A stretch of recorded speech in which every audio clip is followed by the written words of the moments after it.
Bienvenidos, ciclo de charlas cardiológicas impulsado por UGIR Ciencias Médicas. Esta tarde y noche el tema será hipertensión. La conferencia estará a cargo del Dr. Juan Carrión Arias, médico, graduado en la Universidad Central con posgrado en cardiología obtenido en el Instituto de Posgraduación Médica de Río de Janeiro con subespecialidad en arritmología. Esta conferencia es parte del esfuerzo de UGIR Ciencias Médicas por estimular el debate científico y social. Muy buenas tardes, bienvenidos una vez más al programa de entrenamiento online en enfermedades cardiovasculares dirigido a los alumnos de pregrado de la Universidad Central, de la Facultad de Medicina de la Universidad Central del Ecuador. En esta ocasión tenemos la aula número 9, que es la aula final sobre hipertensión, sobre el tema de hipertensión. Mi nombre es Dr. Juan Carlos Carrión, soy médico cardiólogo. Bueno, antes que nada quería darles así algunas perlas últimas, interesantes, antes de entrar a discutir los slides que preparamos esta vez para ustedes. Y es que la semana pasada tuvimos el Congreso de la Sociedad Europea de Cardiología, fue todo online por motivo de la pandemia de COVID. Asistimos con motivo justamente de tener que hacer estas aulas para ustedes con algún interés en particular a todo lo que fueron los simposios y las conferencias sobre hipertensión. Y tuvimos una grata sorpresa al darnos cuenta que aquello que nos fue enseñado hace 10 años en el posgrado, aquí mismo en la ciudad de Río de Janeiro, no solamente que está vigente, sino que algunas cosas que en la época se consideraban extremadamente discutibles o polémicas, hoy son una realidad. Yo recordaba las palabras de mi profesor, el doctor Salvador Sierra, que era y es mi profesor, ¿no?, de ergometría y rehabilitación cardíaca. Nos decía que normalmente, ¿no?, una información que ya publicada, es decir, un artículo científico, una evidencia que está lista para ser utilizada y que es publicada, demora en permear los cerebros de la mayoría de los médicos en torno de 10 años. Y a veces esas diferencias son mayores, ¿no? Porque resulta que el conocimiento viene de un área, de una subespecialidad. Entonces, hasta que los subespecialistas acepten el concepto son 10 años. Y de ahí para que eso pase a los especialistas son otros 10 años más. Eso lo veremos en las próximas aulas, sobre todo cuando hablemos de insuficiencia cardíaca. Van a ver que hay muchos conceptos de muchas cosas que están listas, que son verdades, que son dogmas de la medicina y que no entran en la discusión y que no entran en la cabeza blindada de la gente y es motivo de varios errores. Entonces ustedes ven que a lo largo de estas aulas de hipertensión hemos tratado de dar un enfoque en lo histórico para que ustedes entiendan por qué se cometen ciertos errores en cuanto a la hipertensión. Y nos dimos cuenta, ¿no?, ¿qué es hipertensión? ¿Cuál es la definición de hipertensión? No está bien dada, no está bien sentada, no es una cosa clara, diáfana, indiscutible. Antes se hablaba de fórmulas matemáticas y en base a esas fórmulas matemáticas se razonaba como si las personas fueran una ecuación. No somos una ecuación. Entonces no es que sumando, restando, dividiendo, multiplicando alguna cosa yo me voy a curar. Eso no funciona así. Es una forma de pensamiento determinista. Los daños acumulados de estas enfermedades crónicas hacen que conforme pase el tiempo tú no estés mejor, sino que solo empeoras. Y como ya vimos, esta es una enfermedad llamativamente silente. Podríamos decir que si algún ser humano de todo el grupo, aquel que afirma que tiene síntomas claros de hipertensión, tiene verdaderos síntomas provocados por la hipertensión, cuando hacemos un promedio de todos los pacientes hipertensos, bueno, eso será un caso, 2 casos, tal vez un 1% de la población de hipertensos, lo que quiere decir que si tú te pones a pensar en esa lógica de que yo tengo que esperar a que el paciente me relate síntomas, tú vas a tener pacientes extremadamente graves en etapas finales de la enfermedad, porque la enfermedad no da síntomas. Es completamente silente. Por eso es peligrosa. La gente no siente nada y no cree. Llega al punto de no creer que está enferma. Y por lo tanto, no adhiere. En el slide 2 vemos que este es un estudio, el ALL-HAT, uno de los grandes estudios que se hicieron sobre hipertensión que norteó muchas conductas durante muchísimos años, ¿no? Este es un slide que te muestra cuál es la adherencia y al mismo tiempo esa misma curva es la curva de mortalidad, la que estás viendo en verde, ¿no?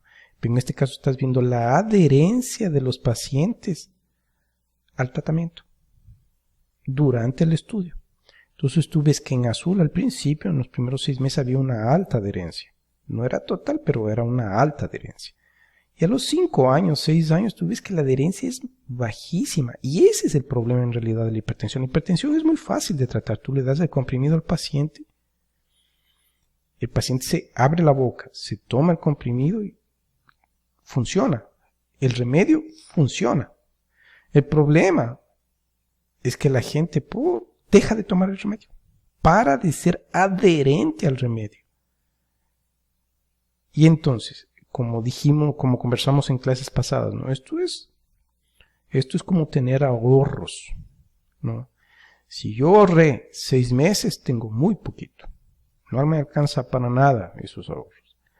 Pero si yo ahorré 30 años, 40 años, una vida de ahorros, yo tengo suficiente dinero para encarar una emergencia.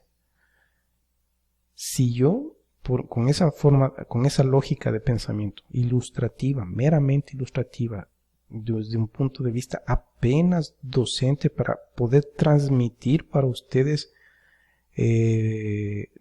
un pensamiento, bajo esa lógica, si yo me traté bien la hipertensión, desde el inicio, le di duro, con bastantes drogas, fui muy enérgico, muy estricto en mi tratamiento. 20 años después, cuando me da una neumonía, cuando tengo COVID, cuando tengo lo que sea, yo tengo reserva funcional porque no llegué tan dañado. Yo tengo reserva funcional para poder defenderme de la agresión y eventualmente sobrevivir. Ahora, cuando yo no hice eso, resulta que estoy dañadísimo, ya tengo enfermedad renal, tengo enfermedad cardíaca, mis arterias están destrozadas, tengo algún grado de demencia por hipertensión. No, la situación es trágica. Ahí viene cualquier enfermedad, generalmente una infección o viene un cáncer, y no hay nada que hacer.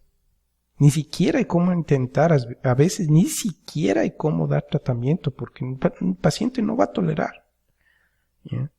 Entonces el mensaje es ese. Entonces un slide muy, muy ilustrativo. El slide 3, nuevamente, ¿no? Adherencia de la población a 10 años. Mira cómo va cayendo. En azul el primer año. Mira la diferencia al 10º año, como la adherencia de la población al tratamiento cae. Y sobre esto viene otra cosa, que los médicos también pierden adherencia. Es decir, Al primer año yo le traté, estuve muy atrás, muy al pie del paciente, estaba haciendo esto, lo otro, estaba insistente. Al segundo año ya vi que relajó, no le puse mayor atención, pero de todas maneras algo hice.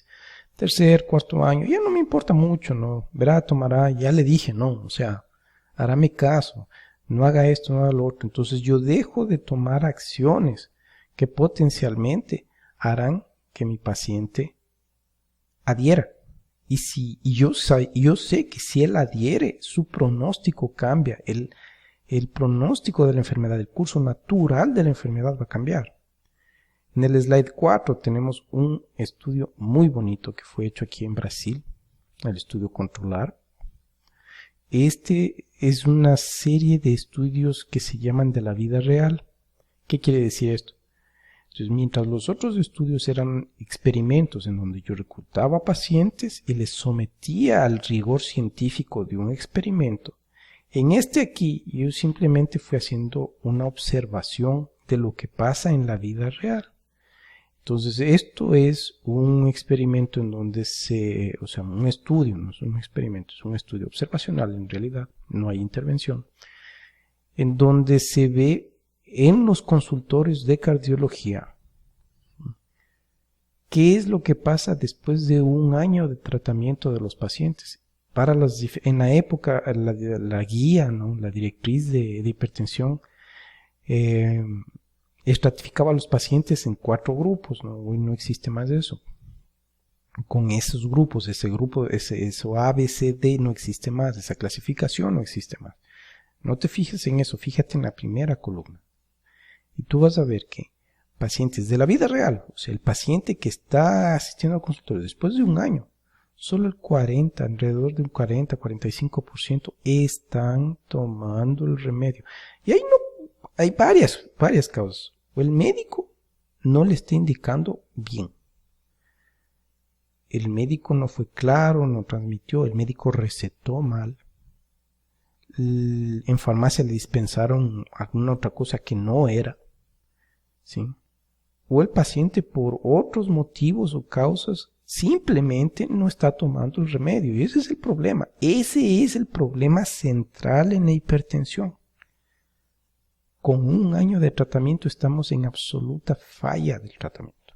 En la mayoría, en la mitad más uno de los pacientes. Imagina tú toda la población del Ecuador. Ahora imagina todos los que son hipertensos y mira lo que está pasando ahí. Es grave. En términos de salud pública es bien grave, ¿no?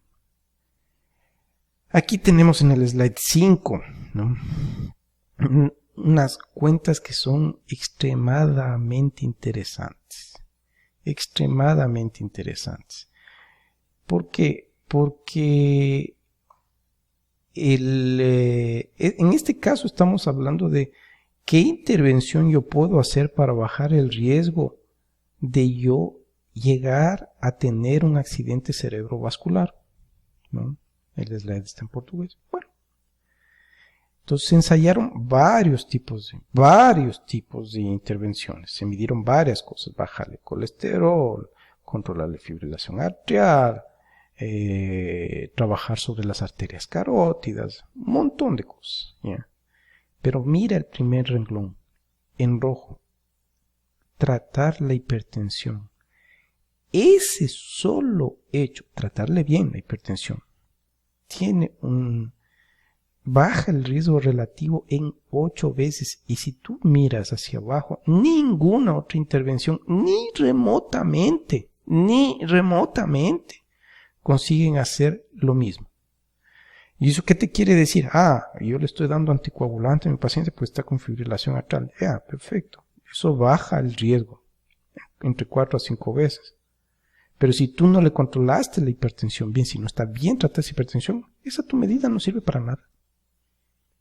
Entonces una cosa va de la mano con la otra, ¿no? Tratar la hipertensión en los puestos de salud, en los dispensarios de salud, tener nociones claras de qué es lo que puedo y qué es lo que no puedo hacer es vital, ¿no? Eso es lo que tiene que estar bien claro en la cabeza de ustedes. Slide número 6. Mira, nuevamente machacando sobre lo que ya venimos conversando últimamente, ¿no es cierto? Esta es un gráfico de columnas, ¿no? De renglones en esta realidad, pero es una forma de barras horizontal. ¿En dónde? A una población solo de hipertensos, en ellos se buscó los factores de riesgo. Y mira que la gran mayoría de los pacientes hipertensos tienen uno o más de un factor de riesgo. Por eso yo te recalco y te recalco y te recalco. Tienes que abrir la boca. Para detectar factores de riesgo tú no necesitas alta tecnología. Para detectar factores de riesgo tú necesitas abrir la boca y preguntar. Hacer una buena historia clínica. Ser suspicaz. Pensar. Aprender a preguntar. Aprender a conversar con tu paciente para que tu paciente te entregue la información que tú necesitas saber.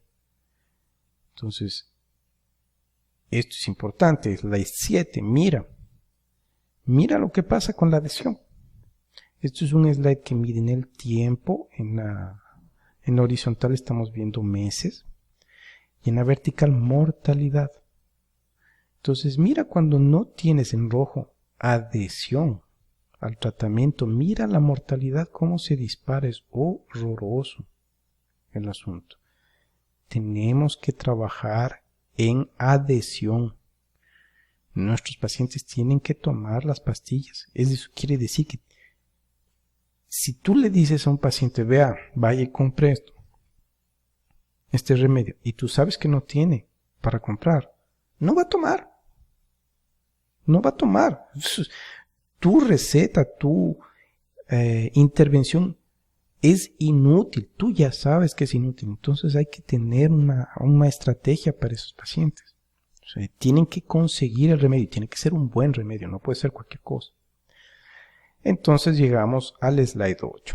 Muy importante. Bueno, este gráfico que ustedes ven, este polígono, este poliedro, fue generado por la Sociedad Europea de Cardiología por el grupo de hipertensión.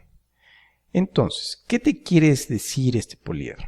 Este poliedro tiene en sus aristas las familias de los medicamentos. En línea entrecortada están las asociaciones que no se deben hacer, que no se recomiendan. Entonces, por ejemplo, vamos a ver, un beta bloqueador con un diurético, no. Un beta bloqueador con un bloqueador receptor de angiotensina, no. Estamos claros. Entonces, hay costumbres que tiene la gente que son cosas de hace 500 años enraizadas de cuando no tenían medicamentos nuevos o modernos, no existían, no había la disponibilidad. Entonces aprendieron a tratar de un modo así, medio a la ligera, ¿no? Y entonces hacían combinaciones que no sirven, ¿no? Entonces, por este slide tú ves, por ejemplo, ¿no?, que tú vas a mezclar o es correcto mezclar ¿entre qué familias? Entre bloqueadores de canales de calcio, diuréticos y bloqueadores de sistema renina-angiotensina. ¿Cuáles son esos? Bien sea los Bravo, bien sea los IECA. Ya discutimos por qué uno o por qué otro. Hoy vamos a machacar un poco eso. Entonces, ¿esto qué te quiere decir? Tú tienes un paciente hipertenso, de esos hipertensos hasta las orejas. Llega a tu consulta, nunca se hizo tratar o un tratamiento flojo, pero dice, vea doctor, ahora vengo porque ahora sí quiero tratar. ¿Yo? Y tú, entre otras cosas, vas, le examinas, no encuentras nada de más, solo una presión arterial de 200%. Hipertenso hasta las orejas. ¿Ya? ¿Qué vas a hacer? Le vas a dar estos remedios. ¿Cuáles? Bloqueadores de canal de calcio, le vas a dar un diurético tiacídico y le vas a dar un bloqueador del sistema renina-angiotensina. Esa es la mezcla. A cualquier cristiano, a la absoluta mayoría de los cristianos, a los que les das esta combinación de remedios, les va a bajar la presión. Les va a bajar la presión. Vas a tener control, no necesitas hacer ninguna cosa más. Hay un grupo de pacientes que no controlan y que tienes que usar una cuarta opción. Este slide, como yo te dije, es una cosa antigua, no es un slide nuevo. Sí, esto fue un concepto antiguo de la Sociedad Europea de Cardiología. Fue posterior bastante posterior, como unos 10 años posterior a este slide, que se encontró que la cuarta droga en entrar sería un bloqueador de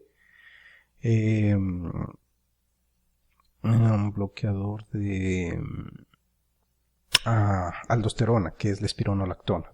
Entonces aquí por este cuadro te harían pensar que el cuarto remedio era un beta bloqueador. Sí, es que en esa época ellos pensaban que eso daban. Ahora tú sabes que no. Entonces, tú ya le estás dando enalapril, por ejemplo, ¿no es cierto? Le estás dando amlodipina, le estás dando clostalidona, ¿ya? No le bajó la presión, estás en dosis tope de esos medicamentos, que es lo interesante. Tú tienes que llegar a dosis tope de esos remedios y ahí le das espironolactona. Cuando entra un cuarto medicamento, tú declaras, o sea, y te has fijado que el paciente está tomando, que no hay ninguna cosa, que el medicamento no está chiviado, que no es azúcar impalpable, que está tomando una cosa que verdaderamente es remedio. Y tú le tienes que dar un cuarto remedio a tu paciente. En ese momento tú estás diagnosticando hipertensión secundaria. Y tienes que entrar a hacer el diagnóstico de hipertensión secundaria. O referir a tu paciente a un centro en donde le puedan hacer un control para hipertensión secundaria. Porque algo más está pasando ahí que hace que no se controle la presión. Debería haberse controlado, no se controló. Entonces, tú tienes varias combinaciones, slide 9, varias combinaciones. Había épocas en donde se decía, ¿no?, que hay combinaciones preferenciales y combinaciones aceptables, ¿ya? Esto fue antes de los metaanálisis, ¿no? Entonces tú sabes hoy que el primer medicamento es un IECA. Tú sabes eso, ¿ya? Pero mira cómo es interesante este slide que tiene más de 10 años. Que él te dice un diurético más un IECA, un diurético más un bloqueador del receptor de angiotensina, ¿sí? O un calcio antagonista más un IECA o un bloqueador de angiotensina. Y resulta que hoy la directriz europea moderna, actualizada, te dice que eso exactamente tienes que hacer. Es decir, 10 años después, la conclusión es esta.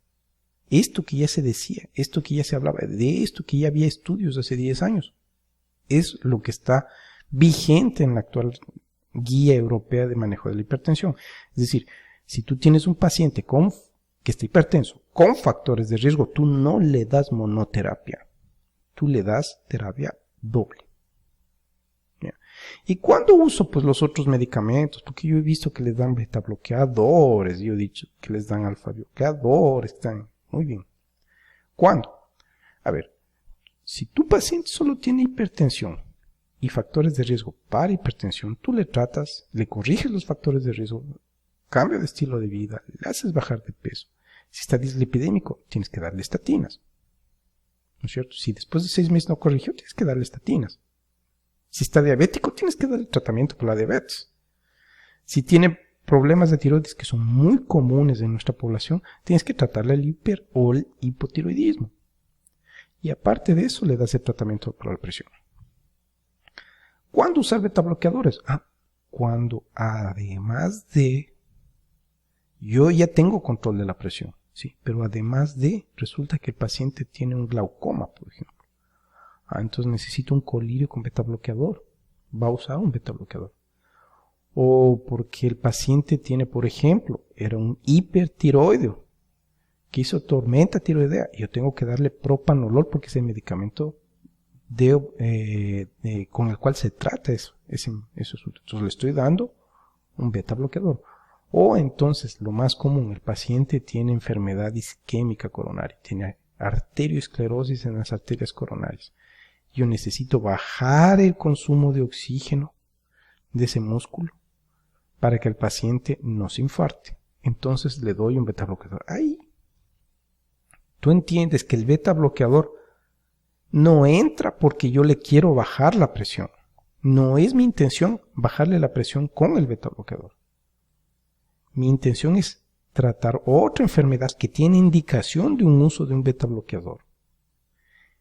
Y adicionalmente ese beta bloqueador me ayuda a controlar un poco más la presión. Entonces, el paciente tiene ahí una taquicardia supraventricular de la vida no bien diagnosticada, no quiere hacerse ningún estudio, no quiere hacerse ninguna ablación, quiere solo tomar remedio y es hipertenso, perfecto. Buen control de la presión, más un beta bloqueador, por ejemplo. Entonces ahí el beta bloqueador es para tratar la arritmia. Y adicionalmente me baja un poco la presión y me ayuda a tener un mejor control de la presión. Pero no es el medicamento pilar de la hipertensión, para tratar la hipertensión. En el slide 10, mira.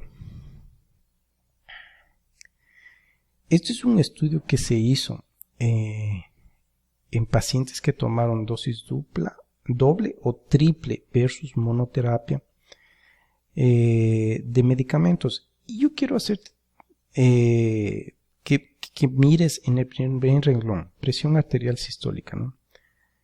En milímetros de mercurio, ¿cuánto bajó la presión? 6 a 7 milímetros de mercurio, más o menos es lo que baja con un medicamento. Dobló con dosis, con una combinación de medicamentos, ¿sí? Dobló y ese doblar de la bajada de la presión, ¿no? Del efecto por sinergismo de potenciación, hace que en el renglón 3, por ejemplo, veas cómo hay una mejora, una disminución en la reducción de AVCs de enfermedad coronaria. Entonces aquí tenemos en el slide 11, ¿sí? Cómo la reducción de la presión va cayendo con dosis doble, ¿sí? En el renglón 3, ¿no? Con el doble de la dosis, 19 milímetros de mercurio, la sistólica, la diastólica 6, ¿no? Entonces eso es interesante. ¿Qué te quiero decir yo con este slide? Escucha, con tranquilidad. Cuando tú usas medicamentos, varios medicamentos, más de un medicamento para tratar la presión, tú tienes que darle al paciente los medicamentos al mismo tiempo. O sea, eso que hacen las enfermeras en los hospitales, que es horroroso, ¿no? El paciente sale con una lista de 10 remedios y ellas agarran y le dan una forma de tomar el remedio, de explicarle al paciente cómo toma el remedio, y resulta que el paciente tiene que levantarse a las 6 de la mañana, tomarse una pastilla, a las 7:30 2, a las 10 de la mañana una tercera, al mediodía una cuarta, y así. Entonces cada 2 horas, cada 3 horas el paciente tiene que tomar alguna cosa. No hay Cristo pues que tome eso y que sea adherente a un tratamiento. Si todo el día tiene que estar con un reloj ahí, me faltan 10 minutos para el siguiente comprimido y tengo que tomarme esto. No, se va a saltar dosis, se va a olvidar de tomarse los medicamentos. Cuando tú, y el miedo es, no, si le das juntos se le va a bajar mucho la presión. No, cuando tú le das 2 remedios de 2 familias, por ejemplo, un IEC y un diurético tiacídico, juntos, vas a tener una cosa que se llama sinergismo de potenciación. Es decir, la presión va a bajar más, por más tiempo, y va a ser más estable. Y tú no vas a tener que llegar a usar dosis tóxicas del remedio. Por lo tanto, tiene menos efectos colaterales. Eso es lo que te está queriendo decir aquí el slide. ¿Sí? Bien. Efectos colaterales que hacen que la gente no quiera tomar remedios. Uno de ellos es, los bloqueadores de canales de calcio, ustedes tienen que entender que hay de varios tipos. Y no son todos para tratar la presión. No son todos para tratar hipertensión. O sea, si tú usas los dihidropiridínicos, ¿no? Y hay algunos que tienen inclusive función benzodiazepínica, peor le vas a dar a un paciente para tratar la presión. Pero ¿cómo le vas a dar a un viejo un medicamento que tiene función, que tiene efecto benzodiazepínico? O sea, le vas a destrozar el sensorio. No puedes. Entonces, el verapamil, la nimodipina, el nifedipino, esos no son medicamentos para tratar la hipertensión. No. Son medicamentos que te sirven para abortar la labor de parto en una embarazada, Son medicamentos que sirven bien para tratar hemorragias urogenoideas, son medicamentos que sirven bien como antiarrítmicos, pero no como medicamentos para tratar la presión alta. O sea, como medicamento de uso crónico para que el paciente use 20 años, no sirven, no es adecuado. No, doctor, lo que pasa es que en el seguro, es una cosa que pasaba con alguna frecuencia, se agotaba en la farmacia la amlodipina.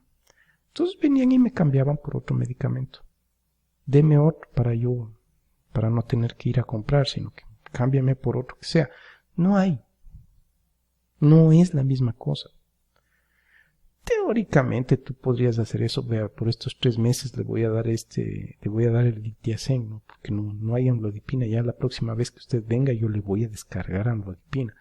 Pero no es una conducta adecuada. Esa es mala medicina. Ahí son los administradores, son los políticos que nos obligan a hacer cosas que no debemos hacer. Uno de los motivos por los cuales la gente se rehúsa a tomar bloqueadores de canales de calcio es el edema periférico. Y entonces, ¿qué hacen muchos médicos? Yo vi mucho, no, verás, yo le doy media pastillita nomás para que no le dé mucho. No es de eso. Mira cómo en este slide tú estás viendo que a lo largo del tiempo, entre el inicio de la toma del medicamento a 6 meses, si tú le das la mitad de la dosis, con 6 meses, el que va a hacer edema igual que aquel que tomó la dosis completa. Entonces, esta táctica, esa supuesta estrategia no te sirve para nada. Lo que sirve en este caso es darle al paciente junto con los otros remedios, porque los otros remedios hacen que haya menos edema. Entonces, tú tienes que darle junto con un IECA, por ejemplo, o junto con un diurético tiacídico, de preferencia con un IECA. Y eso va a ayudar a que tenga menos edema. Yo recuerdo dos pacientes emblemáticos. Una señora llegó y me dijo, doctor, yo no quiero que me dé ese remedio. ¿Por qué? Es que se me hinchan las piernas, se me revienta la piel. Yo no voy a tomar. Le dije, vea señora, usted está llegando por primera vez aquí a mi consulta. Usted quiere que yo asuma el caso, que yo me haga responsable de usted. Entonces, tenemos que hacer las cosas sistemáticamente. Yo entiendo que usted me está diciendo eso, le expliqué, le dije, una paciente que estaba obesa, que estaba sedentaria, que estaba diabética, maltratada, tenía problemas de tiroides, era evidente que había que hacer varias cosas para trabajar y ella estaba preocupada porque le dé rápido un remedio que le baje la presión y no tener que hacer ejercicio, no tener que hacer dieta, no cuidarse bien la diabetes, no nada.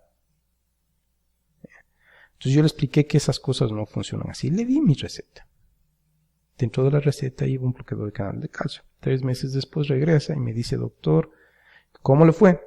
Tomé la presión, le vi esto. Sí, doctor, pero yo me fui a otro médico que me cambie la receta porque se me hincharon los pies. Se me puso horrible. Cuando tú tienes edema crónico en las piernas, eso deja huella. Tú vas, examinas, tú vas a encontrar si esa paciente tiene, él o ella tiene edema crónico, tú vas a encontrar estigmas ahí. Y no tenía nada. Entonces, yo inmediatamente sospeché que me estaba mintiendo. Y ahí esos pacientes que quieren que tú les des el remedio que ellos quieren tomar. Entonces, yo soy médico, yo no atiendo en una tienda no atiendo en una farmacia, yo no le doy al paciente, el paciente no es mi cliente para decirle sí, usted le vendo porque mi objetivo es venderle y que consuma. No, yo soy médico. Yo hago lo que tiene que ser hecho. Entonces, con esa paciente no pude trabajar, la pasé, le dije que yo no podía atenderle y le pasé el caso a otro colega. Hubo otra paciente que llegó igual. Que no, doctor, que esto, que me da un hinchazón de las piernas, que es horrible, que me da unos calambres, que no puedo, que me cambie, que esto, que el otro. Le dije que no le voy a cambiar. Pero que hay que entrar a ver qué es lo que estaba pasando. Que no. Se fue bravísima. Fue donde otro médico que le dio diuréticos, que le dio esto, lo otro. Regresó, me dijo que no, que ya estaba bien, que aquí, que acá, que era para quitarle ese remedio, que yo estaba equivocado, que le he maltratado. Bueno, cambié, le dije yo, señora, no le puedo seguir atendiendo por ese motivo, tenemos un roce, no hay una buena relación médico-paciente. Le voy a pasar con otro colega para que siga su atención. La señora regresa después de un mes a golpearme en la puerta, a pedirme disculpas, me dice, doctor, vea, doctor Carreón, ayúdeme, no aguanto más.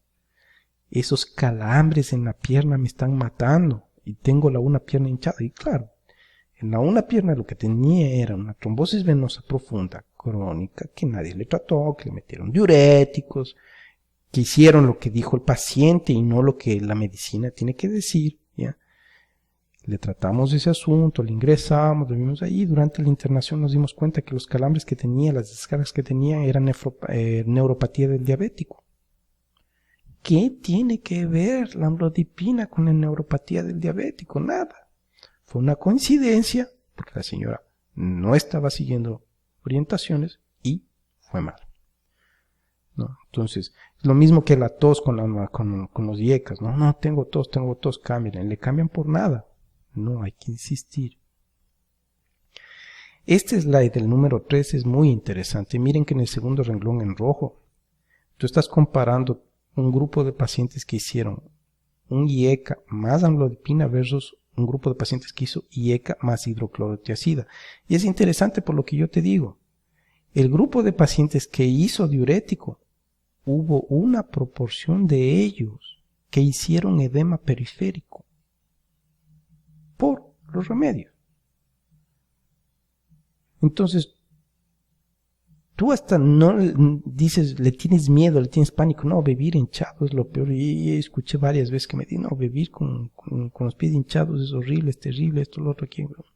¿Por qué se le hincharon los pies? Hay otras causas, no es la única.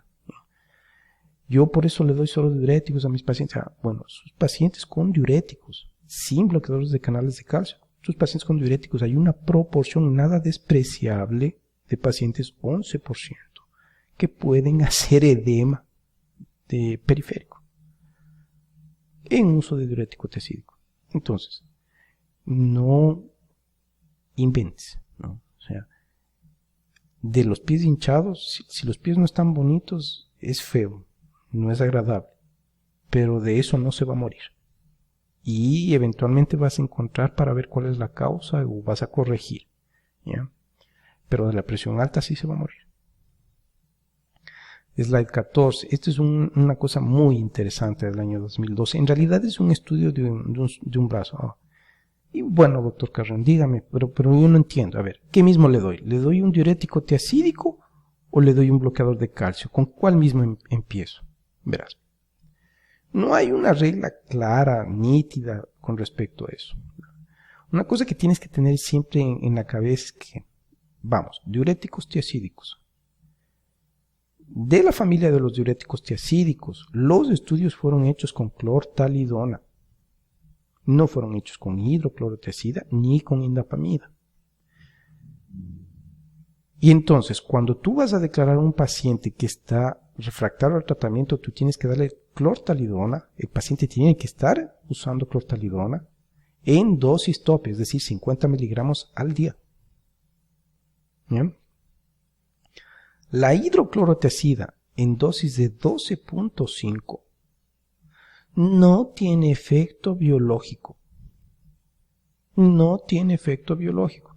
No, pero yo sí orino y veces no tiene efecto biológico, porque tú cuando vas a ver si modificó la curva de sobrevida de esos pacientes, no modificó en nada.